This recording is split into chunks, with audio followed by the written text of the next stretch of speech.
Comment j'ai découvert l'ostéopathie? Je dirais que c'est plus l'ostéopathie qui est venue à moi, une étape de ma vie où je cherchais un petit peu dans mon parcours universitaire vers quoi je voulais me diriger. Donc, j'avais fait une année en biologie médicale à Trois-Rivières, j'avais appliqué en neuropsycho à l'Université de Montréal, à McGill en fait, excusez-moi. J'avais appliqué à l'Université de Montréal aussi en physiothérapie. Puis finalement, fil en aiguille, en arrivant à McGill dans la même année, mon conjoint qui s'était fait traiter en ostéopathie, il y avait au restaurant où je travaillais un boss-boy qui étudiait son anatomie. J'entendais parler d'ostéopathie en fait sans arrêt, donc ça a mis la puce à l'oreille quand j'ai terminé mon bac de dire ben je vais aller voir qu'est-ce que c'est ça. Et je suis venue à une formation d'une soirée ici, une soirée d'information qui présentait ce qu'est l'ostéo, puis j'ai dit, ben ça y est, je pense que j'ai écrit le soir même à une amie de l'Université de Trois-Rivières en disant « J'ai découvert notre profession ». Donc ça répondait un petit peu à ma quête de travailler dans la santé, de travailler au bien des gens, d'être dans le don de soi, puis de promouvoir aussi tout le potentiel de santé du corps. Donc ça venait répondre à une quête aussi personnelle, professionnelle à ce moment-là de ma vie.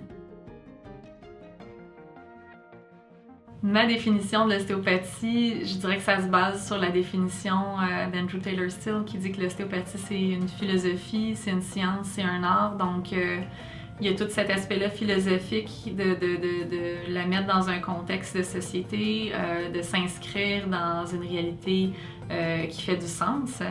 C'est une science parce qu'elle se rattache quand même à des principes d'anatomie, de physiologie qui mettent cette anatomie-là en mouvement. Et ça devient un art à un certain moment quand dans la pratique on n'est plus des techniciens mais on commence à respirer, à penser, à traiter de façon plus innée, moins acquise. Donc c'est une compétence en fait qui au début on est incompétent, on l'apprend, puis finalement ça devient un processus qui devient inconscient d'action. Donc c'est vraiment une philosophie, une science, un art de prendre soin des gens, de promouvoir le potentiel de santé, pas juste nous avec le patient, mais de le responsabiliser dans sa capacité de prendre soin de lui, puis de travailler certainement en équipe multidisciplinaire pour aider les gens à être au centre de leur vie, avoir le pouvoir d'action d'aller mieux. Beaucoup. Nécessairement, quand on parle femme enceinte, pour moi, on parle préconception, on parle la grossesse. Aujourd'hui, j'enseigne sur le postpartum, le 3e trimestre de grossesse. Donc, toute cette zone-là très fragile de déconstruction d'un corps, de l'adaptation à un nouveau rôle de mère, de l'allaitement, de la notion d'attachement qui va nécessairement permettre au bébé de créer des liens sécures, solides, qui va lui permettre après de s'inscrire en société, dans sa vie de façon plus assurée. Donc, on intervient dans un continuum de la santé, en fait, qui est une clé, à mon avis. Toute la résilience au stress, ça se fait dans le ventre de la mère, ça se fait dans les premières semaines de vie. Donc, on a accès dans cet espace-là à prendre soin de l'humanité, en quelque sorte, de prévenir des maux, d'informer, puis de promouvoir encore là, tout le potentiel de santé. Donc, c'est en fait un privilège de pouvoir traiter et les femmes enceintes et les bébés en ostéopathie. L'ostéopathie peut aider les enfants déjà dans la mise en place dans le ventre de la mère, s'assurer qu'il y a tout l'espace musculaire, vasculaire, nerveux pour permettre la croissance optimale de ce bébé-là dans cette maison-là de liquide dans le ventre de la maman. S'assurer que la mère est capable de rentrer en lien avec son enfant, de pouvoir prendre conscience qu'elle porte la vie. Donc, il y a toute cette notion-là d'attachement, détachement qui peut se mettre en place déjà dans le ventre de la mère.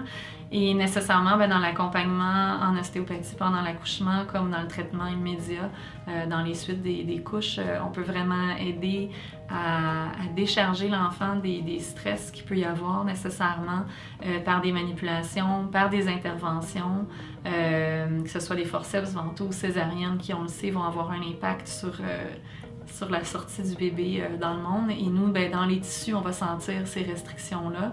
On va aller s'assurer que l'enfant arrive garder plus de mobilité, de positionnement adéquat par rapport à tout ça. Puis on intervient dans la suite par rapport à l'allaitement de la mère, sa capacité de prendre confiance dans son nouveau rôle de maman, donc de s'assurer que la maman récupère bien de son accouchement, qu'elle arrive à bien rentrer en relation avec son bébé, de la guider par rapport à l'allaitement, de la référer encore là avec des psychologues s'il y a eu des stress par rapport à l'accouchement. Et chez l'enfant, s'assurer dans son développement moteur par la suite qui est capable de bien tourner la tête pour prendre le sein, qui est capable de bien se redresser, de bien se mettre assis pour prendre des objets, de bien suctionner. Ça va développer toute sa phonation, son langage, d'être capable de faire son rampé pour pouvoir prendre un crayon, apprendre à écrire plus tard et à lire. Donc, chacune de ces étapes-là a un impact sur ce qui suit.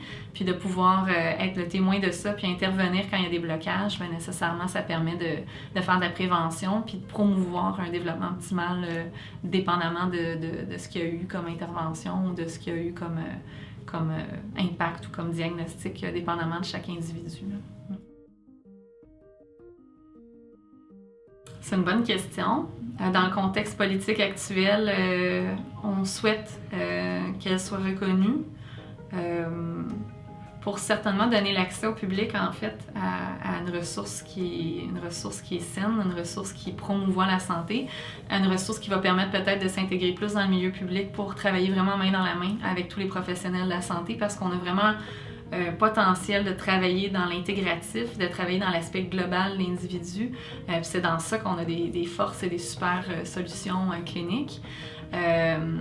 En même temps, il y a Viola Fryman qui disait que l'ostéopathie renaîtrait toujours d'elle-même, donc je pense que c'est une approche de l'individu qui se développe dans la qualité de présence, dans la qualité d'intention, dans le souci de prendre soin. Donc l'ostéopathie va toujours être une entité en tant que telle, mais c'est sûr que dans le contexte actuel, qu'il y a une reconnaissance par les pairs pour protéger le public d'avoir des ostéopathes compétents, je souhaite que ça permette à des gens qui ont moins les moyens, en fait, de pouvoir y avoir accès. Donc c'est dans ce sens-là que je vois peut-être son évolution au Québec.